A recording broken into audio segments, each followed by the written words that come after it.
Hello YouTube. So today we're going to do BGP routing, and we essentially going to use the diagram that we see here, but we will enable BGP only between R1 and R2, which is going to be eBGP, okay, external border gateway routing protocol. So router 1 is run on AAS autonomous system 1, and then router 2 is in autonomous system route 2. So we're going to enable BGP only between these two routers for today, okay? And then after enabling BGP, we're going to test connectivity, and also we're going to add prefixes for the loopback interface of R1, okay? And then we're going to check that on R2, we see these prefixes coming in. And then after that, we will do authentication, okay? We'll make sure that if R1 to talk to R2 that they actually the communication is encrypted, so that they use authentication, okay? And that's just for security purpose, and it's also the industry practice, okay?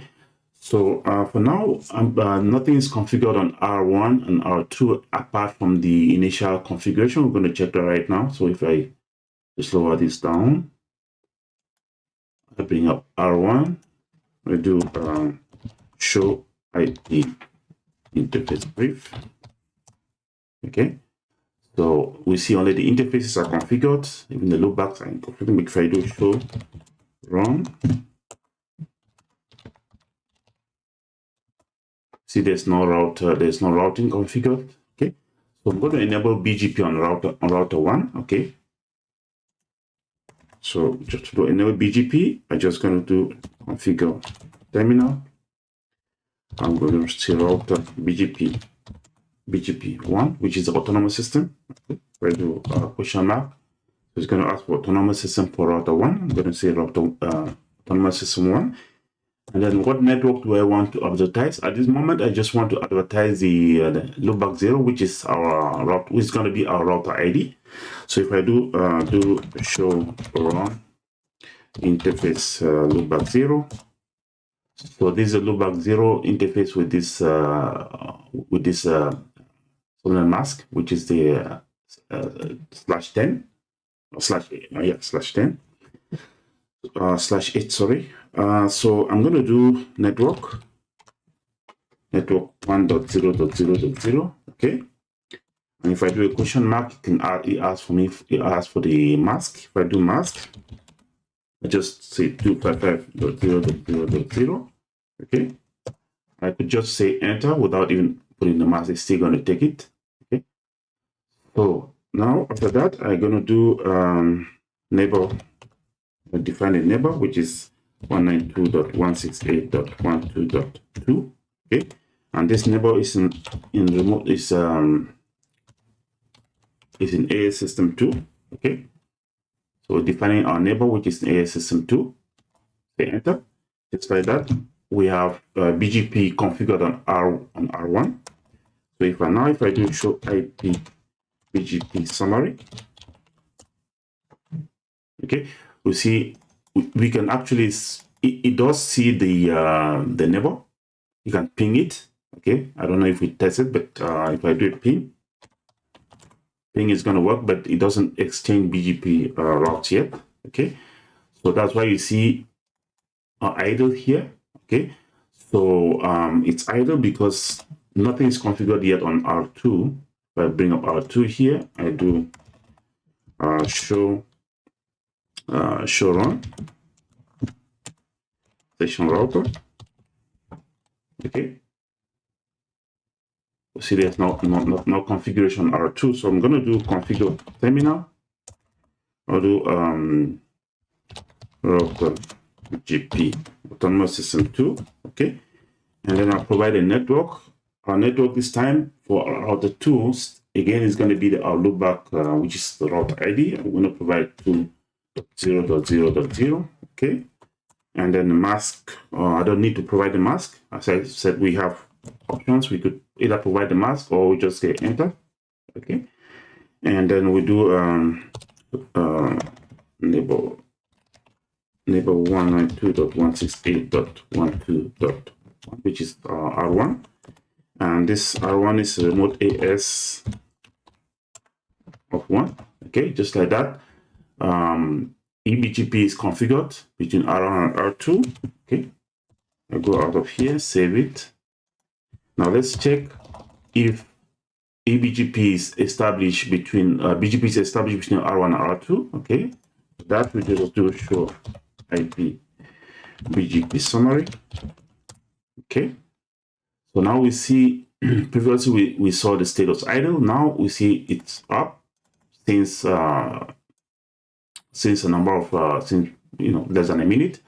And if we want to see if prefixes have been exchanged between R1 and R2, we just do show IP route on BGP. Okay, we're going to see if there's any prefixes exchange. Yes, there's prefixes exchange. We can see the two network coming from router 2, which means if we do ping, if we ping this IP, that IP should work. Router 1, so ping. I do ping 2, and I'm sourcing from my loopback. That ping is working. So we have BGP established between R1 and R2, but on R2, if we check, we don't see prefixes. This prefix is Y because we didn't inject these prefixes into BGP yet. Okay, so if I go to R2, I do show IP route BGP. Okay, we don't see those prefixes. We need to inject those prefixes on router 1. So for that, I'm going to do that using route map. Configure terminal. I could actually add them manually, just like I added here. I'm not obliged to add those prefixes using route map. I could actually add them like this, but it just want to show you another method. Okay, using a route map. So I'm going to say access list 1. Okay, let's say permit. So what are the prefixes we're going to add? Okay, those prefixes are this one. These are the prefixes we're going to add. Okay, so so permit 101 dot 1.4.0. okay, and what's the wildcard mask? It's 0.0.0.255. okay. So I added the prefixes for the 4, that's right, the 4.0, the 5.0, the 6.0, the 7.0. Now we're going to define the route map. Say route map. Let's call it pnets. Okay. I'm going to put them in capital. So it's going to be pnets. Okay. And then we'll say match IP address 1. This one here represents the access this one here. Okay. Okay, and then we'll put we advertise it on our BGP. So route BGP 1. Okay. And then we say redistribute connected route map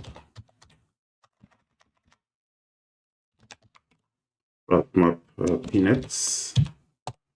Okay, so the same route map here. So if we do a question mark, okay, yeah, just say enter. And after doing that, we save it. If we come now to R2, we'll do show IP route BGP. We should see those prefixes coming in. So right now we see those prefixes coming in from router 2, which means we could actually just ping any of those ones. Ping, let's say we ping this one. Okay, ping that 1.1. We sorting from our loopback. Okay, ping is working. So now our BGP is done, and we have one more thing that we will need to do before. We actually have two things, but I actually skipped I skipped it, but so what we're going to do is we're going to do authentication between R1 and R2, okay? Because in reality, this router belongs to one company, and then this router belongs to another company, and then they just want to have this BGP neighbor relationship. So we have to establish some sort of security between those two routers with authentication. So for that, we're going to go to router 1 and say configure terminal, the router BGP 1. Okay, we define a neighbor. With the neighbor we want to authenticate with. The neighbor is 192.168.12.2. Okay, and if we do question mark, we're going to see one of those options here is a password. Okay, so we could actually define a password here. Okay, we can define a password. We could define a password so that R2 can only authenticate with R1 on condition that it meets that password. He has the same password. Okay, so password we're going to give. Let's say we give a simple password like Cisco 123. Okay, say enter, and then what I'm going to do here is that if I come to R2 and I do clear IP BGP, okay, so now BGP should be disconnected between R1 and R2. And now you can see BGP session. Okay, so we're going to see some errors on we're going to see some errors right now very soon. Okay, we're going to see errors. Okay, see like here bad authentication. Around you see errors here bad authentication MD5. So the encryption method is MD5 that we use. Okay, so for BGP session to be re-established between R1 and R2, I have to put that authentication R2. For that, I go to configure terminal. Okay, and so router BGP, okay, autonomous system 2. And I say define a neighbor with whom we want to authenticate. It's 192.168.12.1. And I give a password. Password is Cisco 123. Okay. If I do that and save, okay.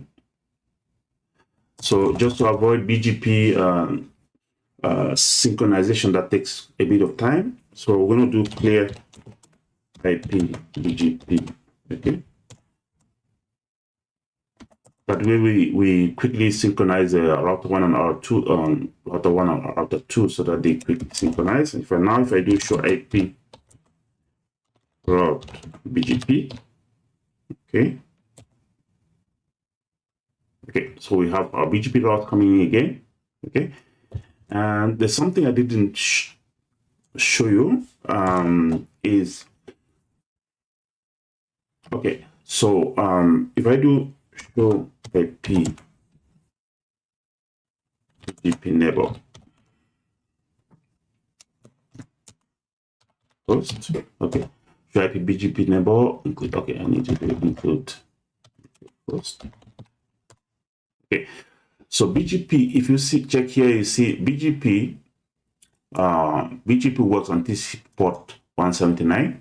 Okay, so if I do show IP BGP neighbors including host, I see that this R1 talks to R2, okay, with a local port of 30205. What that means is that before there was a BGP established between R1 and R2, R1 was actually acting as a passive neighbor, whereas R2 was acting as an active neighbor because the foreign port that is used by the BGP by R1, sorry, by R2 was 179, which is a BGP port that's used for TCP handshake. Okay, so if I do the same command on R2, you're going to see the difference.